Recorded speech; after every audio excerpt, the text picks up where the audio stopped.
Buenos días, queridos estudiantes. El día de hoy tenemos nuestro tema principal, el discurso de la teoría ondulatoria. ¿Cómo vamos a pasar de ese tema acerca de Descartes a Newton y de Newton a Huygens? Bienvenidos.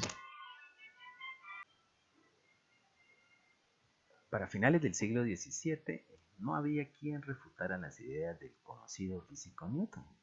Su teoría corpuscular de la luz, en oposición a las ideas de Descartes, ideas que no convencían para nada a Newton, era fundamental en la física de esta época. Y no era para más.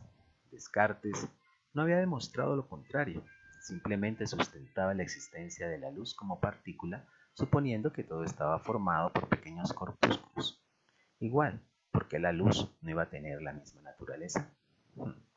Con todo esto en contra, y a pesar que las teorías que contradecían a Descartes eran todavía más efímeras, como la de Pierre Gassendi, Newton decide hacer un cambio radical y dar un total apoyo a las ideas de Pierre Gassendi.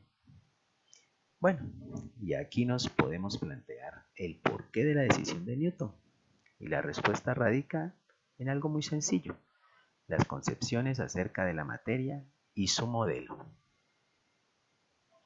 Descartes reduce las cualidades de la materia a solo ciertos aspectos que le permiten explicar de una manera racional los diferentes fenómenos y comportamientos de la misma.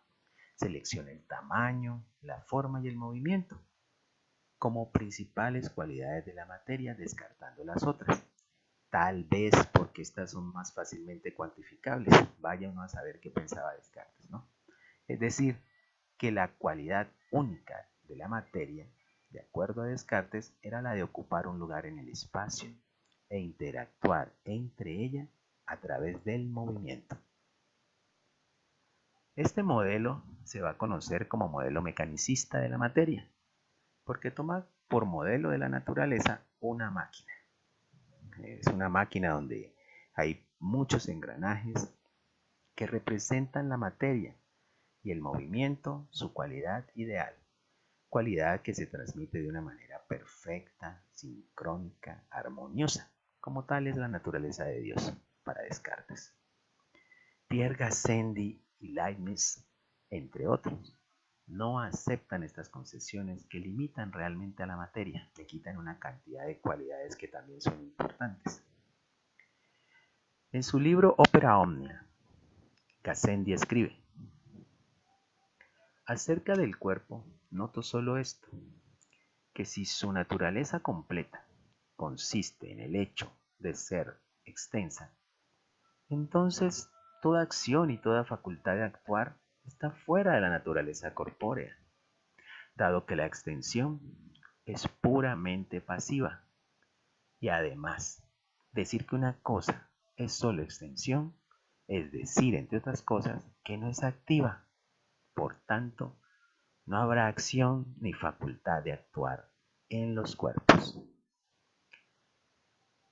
Para Gassendi, la afirmación de Descartes acerca de limitar la materia a un modelo mecanicista solo la hace inerte, sin vida.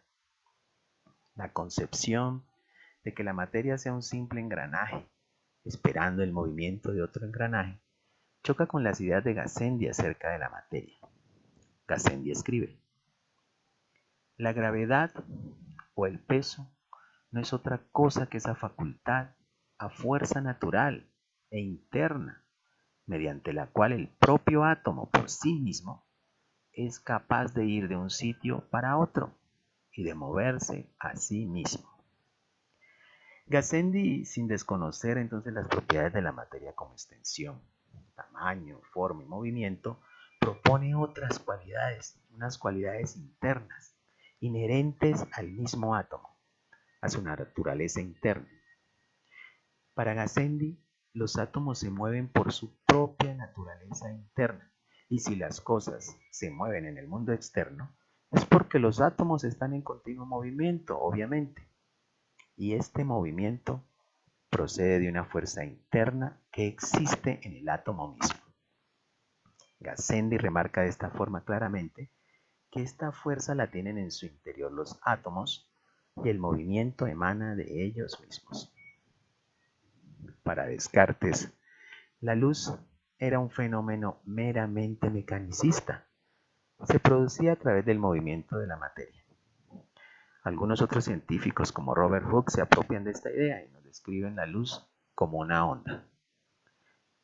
Este nos habla en su libro Micrografía de ciertos pulsos que se propagan en el espacio, de modo similar a las ondas creadas por una piedra cuando es arrojada a un lago y golpea la superficie. Para Newton esto no podía ser cierto. Al caer una piedra en un estanque, las ondas superan cualquier obstáculo que se les presente, incluso rodeándole, así como lo estamos viendo en esta figura. Las ondas avanzan, toman y rodean el borde de la figura hasta cubrirla en toda su extensión.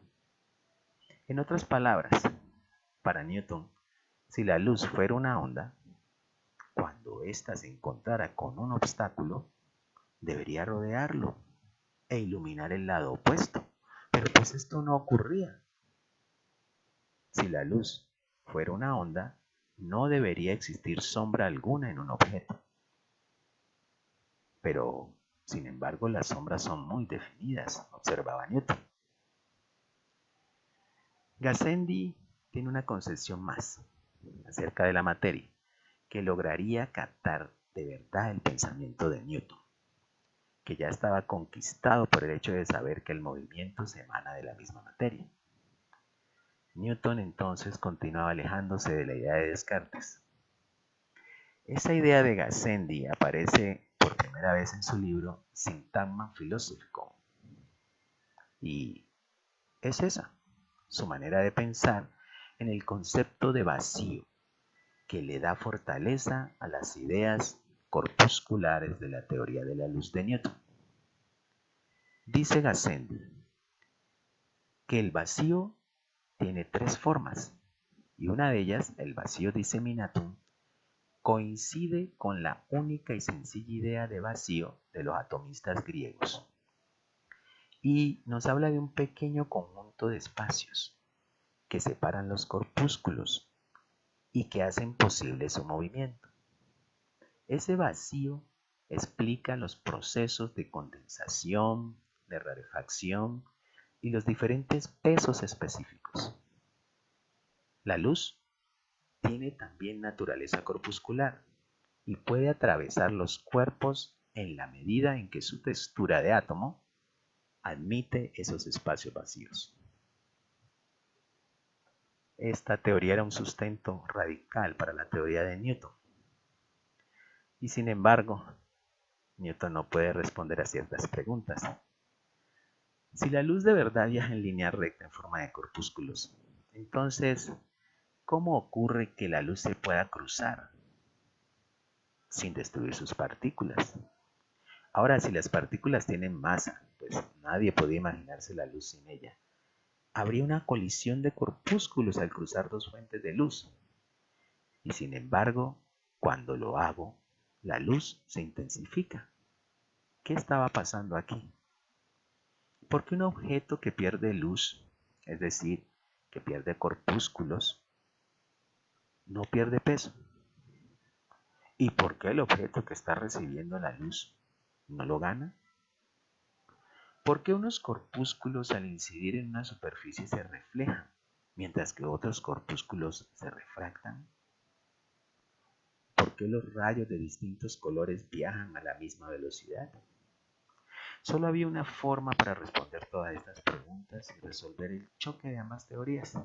La única forma, la experimentación.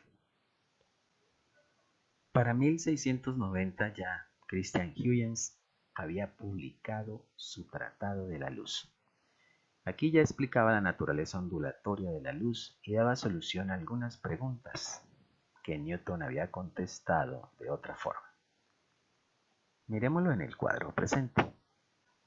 La visión de Huygens es totalmente diferente a la visión de la teoría corpuscular, Como podemos observar en el cuadro, Huygens responde desde su visión de la luz como una onda y responde ante cada una de las propiedades de la luz.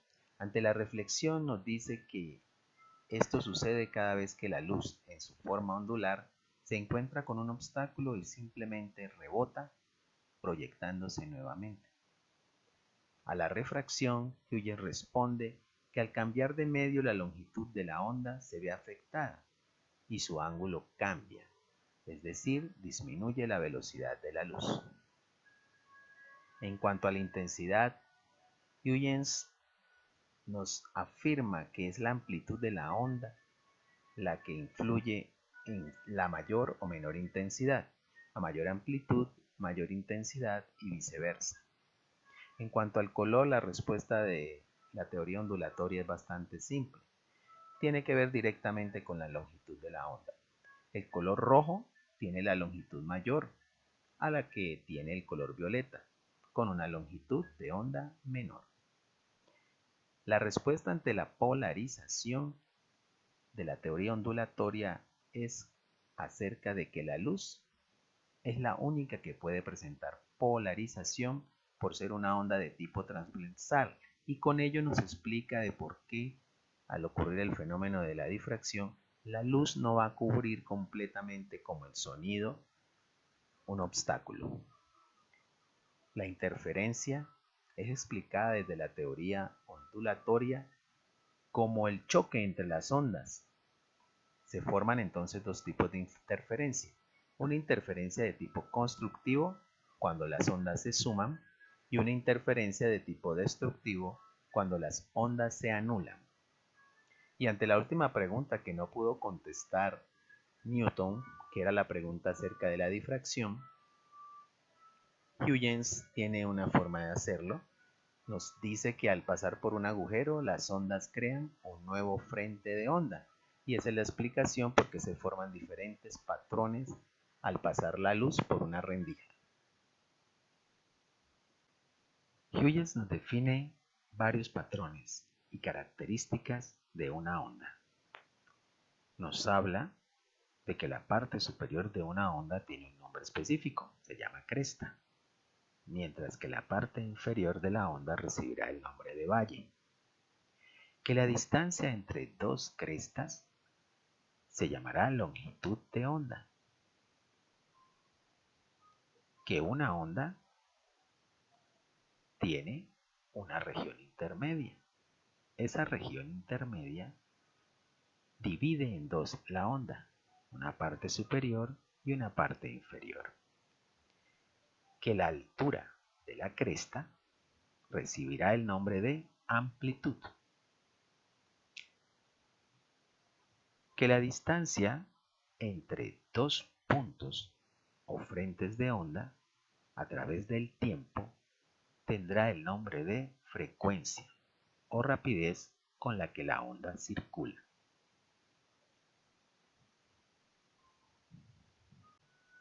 Bien, hasta aquí el capítulo de hoy acerca de la teoría ondulatoria y sus inicios. Ya vimos algunos aspectos fundamentales de las ondas, pero más adelante entraremos en sus propiedades, en sus otras características y en su cálculo, obviamente. Espero que sigan cuidándose ante esta contingencia que tenemos del coronavirus y nos veremos en la próxima clase. Muchas gracias.